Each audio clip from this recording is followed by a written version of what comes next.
Olá, sejam muito bem-vindos ao meu canal aqui no YouTube. Gente, hoje a gente vai estar falando sobre diferenças das regrinhas da aposentadoria especial, que eu sei que é uma aposentadoria aí que muitas pessoas confundem qual que é a regra que eu devo utilizar, qual que é a diferença. Vou trazer aí a forma para que vocês possam entender isso, tá? Vou trocar. Deixa eu explicar um pouquinho, gente. Essas aulas aqui vão ser em formato de aula mesmo. Eu vou estar trazendo slide, explicando para vocês e vou estar olhando aqui para o meu lado, porque minha tela está aqui do lado. Então, só para vocês entenderem o formato que vão ser as nossas aulas aqui no YouTube, tá? Deixa eu trocar para ficar um pouquinho maior para vocês aqui. Acho que assim fica melhor. Quando a gente está falando da aposentadoria, a gente e a especial não é diferente, a gente precisa fazer uma linha do tempo para entender como é que se enquadra isso no tempo, tá? A gente tem aposentadoria especial pelo direito adquirido, aposentadoria especial pela regra de transição e aposentadoria pela regra geral. O que são essas diferenças? Aposentadoria especial pelo direito adquirido, a gente está falando daquelas pessoas que cumpriram todos os requisitos da aposentadoria especial até 13/11/2019, que é, então, aqui deixei para vocês a data da nossa reforma da Previdência, da nossa emenda constitucional número 103. Então, quem implementou... Opa, troquei. Quem implementou os requisitos até essa data pediu, né, pôde pedir aposentadoria especial conforme essas regras aí, então, anterior à reforma da Previdência. A regra geral é a regra para quem é depois. Mas, para não prejudicar, como a gente tem, depois eu vou mostrar para vocês, requisitos de, inclusive, idade mínima, para não prejudicar tanto as pessoas que já vinham contribuindo para o sistema e, por acaso, faltou um pouquinho de tempo, faltou cumprir todos os requisitos até 13/11/2019, a própria emenda constitucional colocou aí uma transição no meio desse caminho, que é a regra de transição. Então, é realmente isso, conforme o nome próprio diz, né? É uma transição no meio do caminho. Então, a gente tem a direito adquirido, que implementou até 13/11/2019. A regra de transição tem que necessariamente estar filiado antes, né? Aquelas pessoas que realmente faltou um pouquinho de tempo, enfim, não cumpriu antes, mas já vinha contribuindo para o sistema. E a regra geral é para quem é filiado, né? A partir agora de 14/11/2019, então depois da reforma da Previdência, tá, gente? Então, essa é a nossa linha do tempo que a gente tem que entender. Então, quando um cliente chega até nós, a gente pode estar calculando. Agora, como a gente já passou mais de 5 anos da reforma da Previdência, é muito difícil que a pessoa tenha ainda o direito adquirido, mas pode acontecer, né? Por isso que a gente tem que entender essa linha do tempo. Mas, para quem está chegando aqui no escritório, a gente precisa calcular isso, exatamente isso, a regra de transição, a regra geral, para entender, né? Vou explicar os requisitos para que vocês entendam, então, o que é de fato a cada um dos requisitos dessas aposentadorias. A regra do direito adquirido, a pessoa tinha que comprovar 15 anos, 20 anos ou 25 anos de atividade especial, ou seja, de atividade com exposição a agente nocivo químico, físico ou biológico, tá, gente? Ou até a periculosidade, a gente tinha eletricidade, frentista, risco de explosão. Então, a pessoa tinha que comprovar. O que muda 15 anos, 20 anos ou 25 anos? 15 anos são para atividades bem específicas. Então, os mineradores, não é todo mundo que tem essa possibilidade de se aposentar com 15 anos de atividade especial. Mas entra aí os mineradores, né? Alguma coisa nesse sentido. 20 anos é para quem tem exposição ao agente nocivo amianto. Então, é bem específico também, tá? E 25 anos são os demais agentes nocivos. Então, na prática, o mais comum é 25 anos, mas dependendo da região, aí a gente pode estar tratando aí com 15 anos, 20 anos, bem tranquilo. Então, a gente tem que entender essa diferença, tá, gente? Como que era a regra de cálculo? Era diferente. Se vocês já tiveram um pouco de contato com o direito previdenciário, vocês já devem ter ouvido falar que era uma das aposentadorias mais benéficas no sentido de que era 100% da média. Vou explicar o que é essa média. Coloquei aqui para vocês, tá? SB é salário de benefício. O que é o salário de benefício? Nessa regra de aposentadoria especial do direito adquirido, correspondia a uma média dos 80% maiores contribuições a partir de julho de 94. Então, pegava-se todas as contribuições do segurado e pegava-se e excluía-se, né? Escondia-se dessa média as 20% menores contribuições. Então, a média ficava um pouquinho maior, porque 20 das menores não eram excluídas como é hoje, né? Mas elas eram, assim, escondidas. Só da média. O tempo de contribuição continuava normal, mas da média, as 20 menores eram escondidas. Então, isso era muito benéfico. O coeficiente aqui que entra era 100% disso. Então não tinha um coeficiente redutor, conforme a gente vai ver nas próximas regrinhas. Aí pode ter um coeficiente redutor, tá? E aí, prof, vocês me perguntam, essa vai ser a renda mensal inicial do benefício? A média das 80% maiores contribuições? Não. A RMI é o salário de benefício, deixei aqui para você, salário de benefício multiplicado pelo coeficiente. Como o coeficiente é 100, vai ser essa média geral, tá? Que eu tinha explicado para vocês. Mas nas outras situações, inclusive aqui eu tô adiantando de outras aulas, vocês vão ver que aqui poderá ter um grande impacto na renda mensal inicial dos benefícios. Então, a renda mensal que o segurado irá receber é o salário de benefício multiplicado pelo coeficiente. Nesse caso, era vantajoso porque o coeficiente era 100. Vamos passar então para a regra de transição, que é para aqueles que não implementaram as regrinhas a regra de direito adquirido, então vai estar nesse meio do caminho. Quais são os requisitos? Os requisitos mudam, tá, gente? A gente ainda tem 15, 20, 25 anos de exposição que o segurado precisa comprovar, né? E no mesmo formato ali, 15 anos, 20 anos para certas atividades e 25 anos para os demais agentes. Mas, acrescido a isso, também a reforma colocou uma pontuação específica.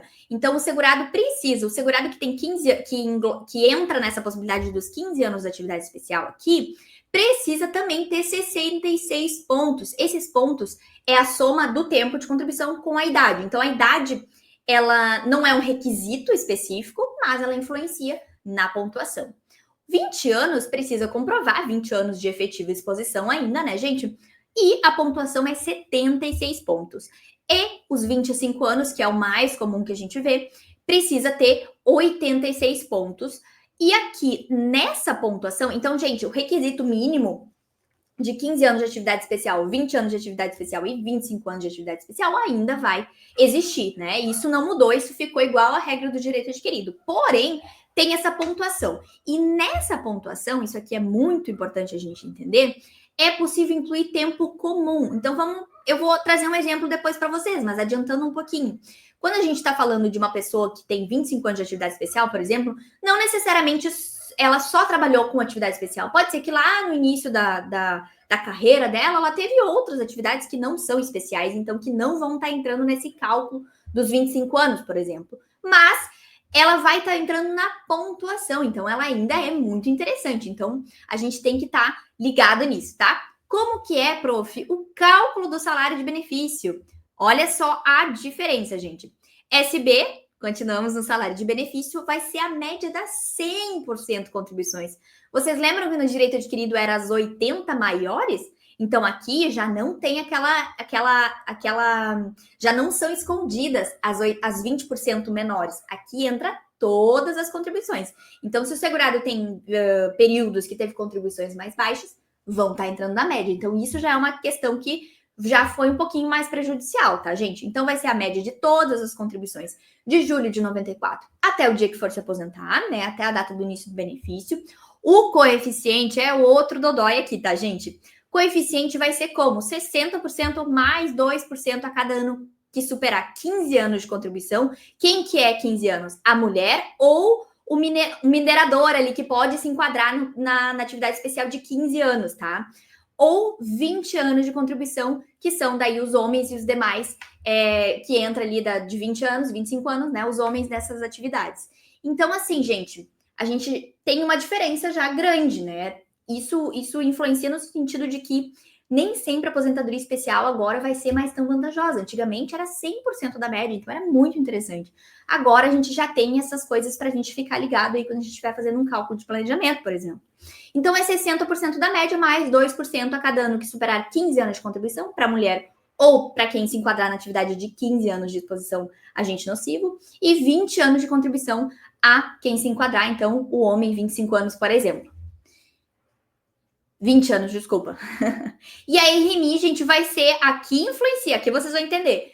Salário de benefício multiplicado por esse coeficiente aí, que vai depender do tempo de atividade especial que ele tem, tá? Mas, prof, eu não sei se eu entendi esse coeficiente. Vamos tentar entender. Vamos pensar num homem que tenha 25 anos de atividade especial. Então, ele cumpre o requisito, ele vai ter a pontuação. Vamos colocar aí, né, que ele possui os pontos ali, vai fechar os pontos, então ele tem outras atividades comuns, enfim. Mas, digamos que, vamos pensar nos 25 anos, só para o exemplo ficar claro, tá, gente? Digamos que ele tenha os 25 anos de atividade. Ele precisa ter, o coeficiente dele vai começar em 60%, mas vai ser acrescido 2% cada ano que superar os 20. Então, se ele tem 25 anos, quantos anos eles estão superando? Quantos anos está superando? 5. Então, a gente faz 5 vezes 10. Não, a gente faz 5 vezes 2, que é os 2%, né? Então, quanto que isso chegará? Chegará em 10. Então, o coeficiente vai ser 60% mais 10%, que é esse 2% a cada ano ali que foi aumentando. Então, o coeficiente vai ser de 70% da média. Olha como pode ser prejudicial. Vocês lembram que no direito adquirido era 100%. Então, aqui já seria diferente, porque seria 70%. Claro que eu expliquei, né? A pontuação, ele teria que ter um pouquinho a mais, talvez, ou dependendo da idade, ele poderia ter os 25 anos e, se tivesse mais idade, conseguiria chegar na pontuação pela idade. Mas trouxe esse exemplo só para vocês entenderem o que é esses 2% a cada ano que for superando, né, 20 anos ou 15 anos de contribuição. Vamos para a próxima regrinha, então, para entender qual que é o regramento para quem estiver entrando, então, no sistema a partir de hoje, por exemplo. São para os filiados após 13 de 11 de 2019, deixei aqui para vocês. Continuamos ainda, gente, com a exposição, né, com a efetiva atividade especial de 15 anos, 20 anos e 25 anos. Isso não mudou. Mas agora o que muda é que para aquele minerador que vai se aposentar com 15 anos de atividade especial, além de provar os 15 anos, ele também tem que ter uma idade mínima de 55 anos de idade, tá, gente?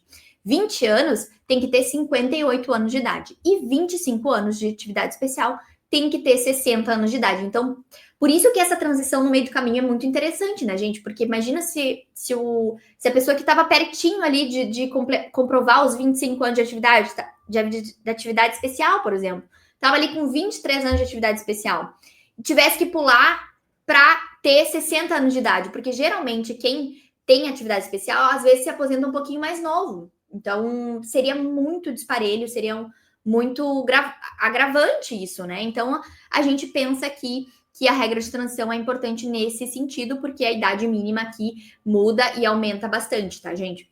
Como que é feito o cálculo dessa aposentadoria? Igual a regra de transição, aqui não mudou, tá? O salário de benefício aqui, 100% de todas as contribuições a partir de julho de 94 e o coeficiente a mesma coisa, 60% mais 2% a cada ano que superar 15 se for mulher ou se for a pessoa que está se aposentando com 15 anos de atividade especial, ou a partir de 20 anos de contribuição começa a aumentar esses 2%. Vocês viram a diferença, gente, disso? Então, o coeficiente aqui também é muito mais, pode ser muito mais prejudicial, né? Aqui eu não expliquei na regrinha de transição, mas deixei aqui para vocês que essa porcentagem aqui pode ultrapassar 100%, tá, gente? É difícil porque tem que ter muita atividade, né? Tem que ter bastante tempo de contribuição, e aqui o tempo de contribuição, por ter essa benesse, né, 20, 25 e 15, pode ser muito difícil de ultrapassar 100, mas poderia, tá, gente? Explicando para vocês. Nas regras comuns que eu vou trazer em outras aulas, aí sim vocês vão ver que pode ser bastante interessante esse poder ultrapassar. Aqui eu não botei para vocês, vou voltar, também pode ultrapassar, tá? É porque é esse coeficiente aqui. E estratégias interessantes que a gente pode estar avaliando em planejamento a partir disso que a gente já entendeu, tá, gente? A gente pode estar pensando em avaliar cenários. O que são cenários, prof? Se chegar, por exemplo, uma pessoa que vocês verem que tem anos de atividade especial, enfim, elas podem se enquadrar numa aposentadoria especial. Vamos pegar aí uma enfermeira, eu atendi esses tempos uma enfermeira que tinha anos de atividade especial, ela ficou muito perto de se aposentar pelo direito adquirido, mas ela não comprovou os 25 anos, então ela não tem direito adquirido, mas ela poderia sim entrar na regrinha de transição, por exemplo, que ela ficou bem pertinho. Mas, daqui a pouco, a gente pode estar avaliando o seguinte, deixei aqui para vocês. Cenários. Como que são cenários? A gente pode estar avaliando... Desculpa, gente. A gente pode estar avaliando uma aposentadoria especial, então calcular o direito adquirido, completou, não completou. Vamos para a regra de transição. Completou? Ah, completa tal data. Vamos para a regra geral, daqui a pouco, né? Enfim, mas a gente pode estar avaliando, então, as regras da aposentadoria especial, ou a gente pode avaliar também as regras da aposentadoria comum, que é pegar esse tempo especial e, em vez de deixar ele puramente de atividade especial, pedir para converter ele em tempo comum. O que, que é isso, prof? É quando eu digo, olha, eu tenho uma atividade especial, isso pode acontecer muito com pessoas que, por exemplo, não vão chegar perto de se aposentar especial porque não vão ter 20 anos, 25 anos, vão ter, assim, 10 anos de atividade especial. Bom, tem 10 anos de atividade trabalhados em uma atividade gravosa. Será que isso não vai ter um benefício? Sim. A pessoa pode pegar esse tempo especial, comprovadamente, né? E converter para comum. E nessa conversão vai ter um acréscimo de tempo de contribuição. Então, a gente pode estar avaliando essa aposentadoria puramente especial, que daí não tem acréscimo, né? É o tempo especial, então a conversão não existe. Ou a gente pode pensar em avaliar uma aposentadoria comum com conversão dos períodos especiais em tempo comum, pegando e aumentando um pouquinho essa aposentadoria especial. Para vocês terem ideia, por exemplo, aqui eu trouxe o artigo aqui para vocês da tabelinha de conversão. Se a gente pegar, por exemplo, um homem que tem 10 anos de atividade especial, esse período de 10 anos, como o fator de conversão aqui tá pequenininho, mas acho que dá para ver, é 1,4, os 10 anos vão se tornar 14 anos de atividade especial. Então, esse aumento do tempo de contribuição é muito interessante. Então, a gente pode estar pensando em fazer esses cenários para ver o que é mais vantajoso. Por quê, gente? Porque, como eu mostrei para você, se a gente não estiver falando de um direito adquirido, a regra de cálculo da regra de transição da especial não é mais tão interessante, porque o coeficiente é 60, começa em 60% e vai aumentando. Então, dificilmente, pode acontecer, mas dificilmente a gente vai ter um coeficiente de 100%. Então, por isso que às vezes a gente pode estar avaliando então uma aposentadoria comum com conversão do tempo especial. Claro que deixei aqui para vocês anotadinho no material que essa conversão ela só é possível para períodos até 13/11/2019. Então, se a gente tem lá um segurado, uma segurada mulher que ela está trabalhando como enfermeira, por exemplo, de 2015 até hoje. Se a gente estiver falando de uma aposentadoria comum com conversão, eu só posso pegar o período de 2015 até 13/11/2019 e converter e fazer esse aumento. Para a mulher, a conversão é 1,2, ou seja, aumenta 20% do tempo de contribuição nesse período. Então, é bem interessante também. Então, digamos, naquele exemplo do homem que 10 anos viraram 14, para a mulher, 10 anos virariam 12. Então, é muito interessante a gente estar pensando nisso. Mas deixei aqui para vocês bem grifadinho que a conversão do tempo especial em comum somente é possível até 13/11/2019, que é a data da nossa emenda constitucional 103. Outra situação que é interessante a gente avaliar e não esquecer e ficar atento é o tema 709 do STF, que diz que quem se aposenta com a aposentadoria especial, então com a aposentadoria especial propriamente dita, tá, gente? Não é a comum com conversão, é a especial, que é essas regrinhas aqui que eu trouxe para vocês, tá? Quem se aposentar com essas aposentadorias, necessariamente não pode mais estar exercendo uma atividade especial. Então, muitas pessoas, né, que trabalham com atividade especial não têm interesse de parar de trabalhar nessas atividades. Por exemplo, um médico que trabalha com atividade especial, ele vai ter os requisitos de uma aposentadoria especial, talvez até cumpra antes do que a aposentadoria comum, mas ele tem interesse de continuar trabalhando na profissão dele. Então, é interessante aqui, fica mais interessante ainda, a gente está avaliando uma aposentadoria comum com pedidos de conversão em especial, né? Então, esse é mais um fator que a gente tem que estar atento a isso. E aí, gente, vou trazer para vocês situações práticas dessa que eu trouxe, desses jogos de cenários que a gente pode estar fazendo em planejamento, tá, gente? Aqui é um planejamento que eu fiz, e olha como é que eu avaliei. Eu trouxe os títulos só para vocês entenderem quando eu digo avaliar em cenários. O cliente, ele tinha períodos especiais, então ele não ia se aposentar com um especial, mas ele tinha alguns períodos especiais que a gente poderia considerar no cálculo, tá? Olha só, coloquei como opção 1. Então, no cenário 1, eu simulei que o reconhecimento da atividade especial seria até 95. Por que até 95? Porque até 28 de abril de 95, a comprovação da atividade especial, ela pode ser por qualquer meio de prova. Então, por exemplo, e é por categoria profissional que a gente chama. Então, a categoria profissional tinha direito a ter o reconhecimento da atividade especial.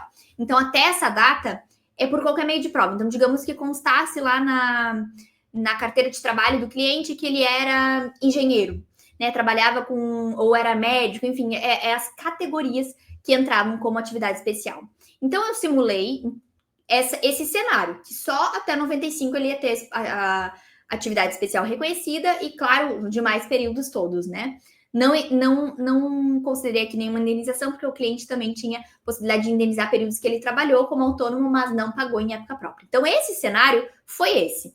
A opção 2, eu considerei indenizar esses períodos que ele teve como autônomo, mas eu não considerei nenhum período como especial, porque os PPPs dele não eram tão bons, então eu quis trazer essa possibilidade de, se, por exemplo, nenhum for considerado especial, como que seria essa aposentadoria. E a opção 3, eu trouxe o incontroverso. Então, sem nenhuma atividade especial e sem nenhuma indenização de nada. É só o que está lá no CNIS, é só o que está na carteira, nos documentos, que é o incontroverso que a gente chama. Então, é isso aqui, gente, é a gente avaliar em cenários. Aqui na opção 1, os meus cálculos, eles eram todos com atividade especial até 95. Na opção 2, só indenização, sem nenhuma atividade especial. Na opção 3, sem especial e sem indenização de nenhum período. Então, isso aqui é interessante a gente estar sempre avaliando em planejamento.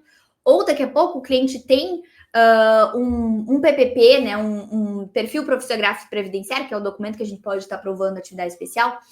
Numa empresa é muito bom e na outra empresa ele não está muito bom. Então, eu poderia colocar assim, na opção 1, se os dois períodos, digamos assim, são reconhecidos, e na opção 2, se só um período é reconhecido. E na opção 3, se nenhum período for reconhecido. Por exemplo, tá, gente? Aqui vai depender muito de cada caso, tá? Muito mesmo. E da própria conversa com o cliente, do contexto com o cliente. Então, gente, para hoje, o que eu tenho sobre atividade especial é isso. Eu quis trazer uma forma bem geral das aposentadorias, das regras, para que vocês possam estar começando a entender sobre essas diferenças e das formas de cálculos diferentes também. E aí, já pensando em estratégias de planejamento também. Até a próxima!